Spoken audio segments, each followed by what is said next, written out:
Olá, seres de luz, eu sou a Cris e sejam bem-vindos ao canal Pura Luz.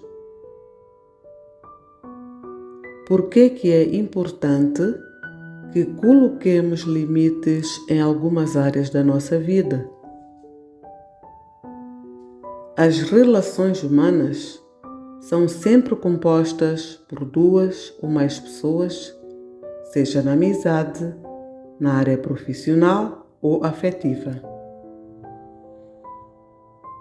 Essas pessoas possuem personalidades, crenças, necessidades e aspirações distintas. Logo, é normal que hajam colisões de pensamentos e diferenças de opiniões. Os limites nos relacionamentos são necessários para promover o bem-estar emocional e saúde na relação. Independentemente de quanta afinidade você tenha com alguém, sempre haverá divergência em suas personalidades. Os limites servem para proteger o seu eu do outro, pois estabelecem uma linha clara entre o que é aceitável ou não. O que acontece no dia a dia é que muitas pessoas têm dificuldades para estabelecê-los. Imagine duas pessoas em relacionamento amoroso em que um gosta de dormir com luz acesa e o outro gosta de dormir na escuridão. Essas preferências podem ser pequenas para afetar uma relação, mas em cenários reais podem causar até brigas se o casal não souber respeitar o gosto do outro e não permitir que o parceiro ceda ao que gosta de luz ou da escuridão. As diferenças, por menor que sejam, devem ser respeitadas e os limites ajudam-nos a definir regras para nós mesmos, as quais, consequentemente, são passadas para os outros por meio da convivência ou do diálogo quando necessário.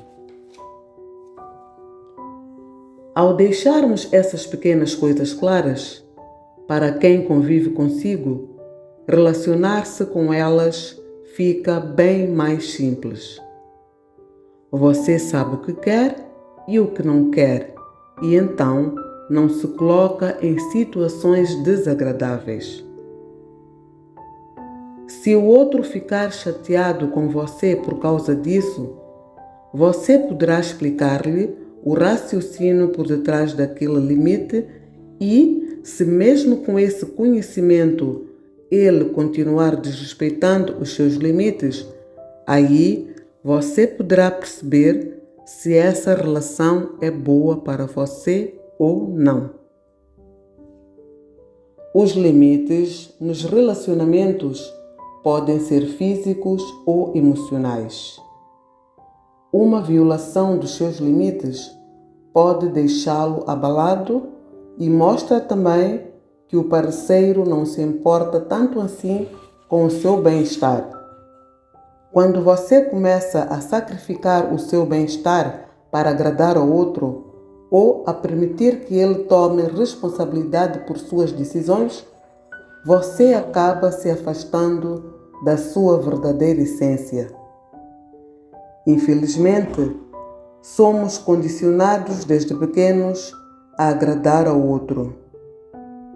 Isso significa não discordar, não dar a sua opinião, não ser totalmente sincero e não tocar em assuntos considerados desagradáveis.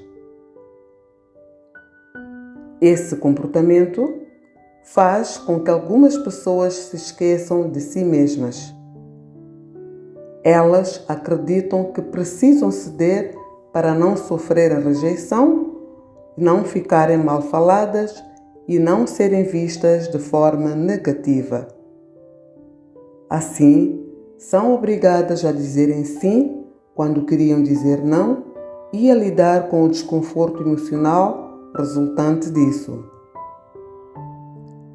Essa postura é recorrente, sobretudo em relacionamentos amorosos. Com medo de perderem o parceiro e ficarem sozinhas, as pessoas se submetem a coisas pelas quais nunca imaginaram que fariam. Na verdade, no fundo, quem faz isso não tem confiança o suficiente em si mesmo. Essas pessoas não acreditam que sejam capazes de suprir as suas necessidades emocionais e temem sofrer com a opinião alheia sobre quem realmente são. Em outras palavras, essas pessoas não se conhecem e se deixam levar pelo que os outros dizem. Geralmente, têm autoestima muito baixa, problemas emocionais provenientes de traumas e carência afetiva. Nas relações interpessoais, os limites nos ajudam a limitar a nossa inclinação egoísta de controlar ou manipular aos outros. Limites nos protegem daqueles que não têm autocontrolo e desejam controlar-nos. Limites de pais para filhos.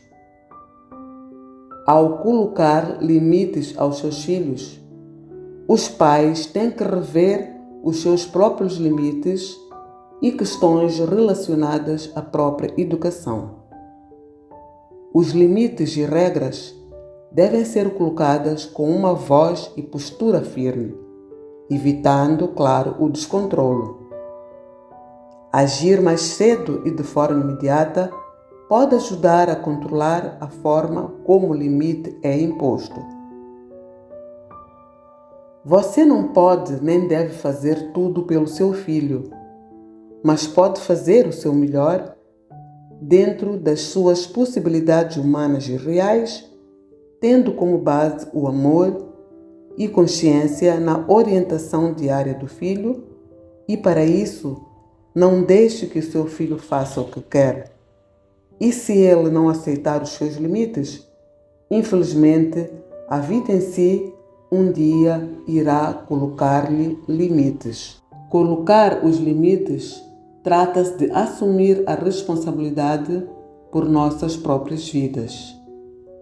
Deus dá-nos a liberdade para escolhermos viver dentro ou fora dos seus limites. E viver fora significa aceitar as consequências. Adão e Eva tinham um limite no jardim do Éden, que era abster-se do fruto da árvore do conhecimento do bem e do mal. Deus deu-lhes a liberdade para permanecerem dentro dos seus limites, mas eles escolheram ultrapassá-los e pecaram. Sua resposta a Deus, revelando o seu pecado, foi culpar outra pessoa em vez de assumir a responsabilidade pela sua falta de autocontrolo. Eva culpou a Satanás e Adão culpou a Eva. Gênesis 3, 12, 13. Os limites restringem os comportamentos destrutivos e é por isso que Deus e a sociedade têm leis de consequências para aqueles que as ultrapassam. Um casamento saudável, um relacionamento saudável, exige limites. E violar esses limites destruirá rapidamente a confiança. Os limites nos ensinam a aceitar uns aos outros e a colocar regras no dia a dia. As relações humanas são necessárias em todos os aspectos e fases da nossa vida. Porém, Quando estamos casados, é muito importante que sejamos cuidadosos nas escolhas das nossas amizades e, mais importante ainda, na forma como estas amizades se desenvolvem. Existem alguns tipos de amigos que podem colocar o seu relacionamento em risco. É por isso que devemos impor limites saudáveis e evitar situações prejudiciais para o casal. Quando somos casados, o nosso melhor amigo é o nosso parceiro, ou pelo menos deveria ser assim. Muitos casamentos acabam quando a mulher se refugia nos braços do amigo do esposo para buscar consolo. Ou também quando a amiga quer consolar o esposo da comadre porque ele está muito triste. Cuidado com isso. Ora, vejamos e sejamos honestos. Nenhuma esposa coerente gostaria que o seu marido tivesse uma melhor amiga que não fosse ela, e vice-versa. Então, tenhamos bom senso e prudência. Nesse tipo de amizades, as pessoas compartilham coisas íntimas da sua vida pessoal e matrimonial. Escute aqui. Esse seu amigo ou amiga não precisa nem deve saber de coisas que só dizem respeito a você e ao seu parceiro. Por isso, saiba colocar limites nessa área. Outra coisa também. As redes sociais tornaram-se um câncer para os relacionamentos amorosos por causa do uso inapropriado. Muitas pessoas buscam novas amizades nas redes sociais e isso tem sido a gota d'água para muitos maridos e esposas. Tudo começa com um oi, tudo bem? Como é que você está? Onde é que você mora? Ser de luz. Isso é perigosíssimo, porque a consistência dessa conversa fará com que um sinta a falta do outro e daí essa pessoa passa a fazer parte da sua vida. Esses amigos virtuais parecem inofensivos, mas são perigosos porque chegam de forma sutil, inocente e delicada e, se não agirmos de forma cuidadosa, tornam-se verdadeiros destruidores de uma relação. E como definir esses limites? Ponto 1. Seja direto e firme na sua decisão. Ponto 2. Tenha consciência dos seus direitos e liberdades pessoais. Ponto 3. Observe comportamentos que não lhe fazem bem. Ponto 4. Priorize suas necessidades, problemas e responsabilidades a tempo. Ponto 5. Não se sinta culpado ao estabelecer limites pessoais. Ponto 6. Reflita como você se sente sobre o relacionamento e aprenda a amar-se primeiro antes de amar a outra pessoa. Ponto 7. Diga não quando for para dizer não e diga sim quando for para dizer sim. E tenha certeza que ao colocar limites, você descobrirá se realmente é amado ou apenas útil para alguém. Então, ser de luz, saiba colocar limites e saiba também viver dentro dos limites, principalmente os limites estabelecidos por Deus. Que o Senhor nos capacite sempre para que saibamos viver dentro dos limites estabelecidos por Deus. Muito grata por você estar comigo até agora. Por favor, inscreva-se no canal, coloque gosto, comente e compartilhe para que este vídeo possa chegar a mais pessoas. Eu, Cristina Amaro, decreto pelo poder do Eu Sou que você tenha um dia repleto de saúde, amor, paz, prosperidade e muita luz. Luz!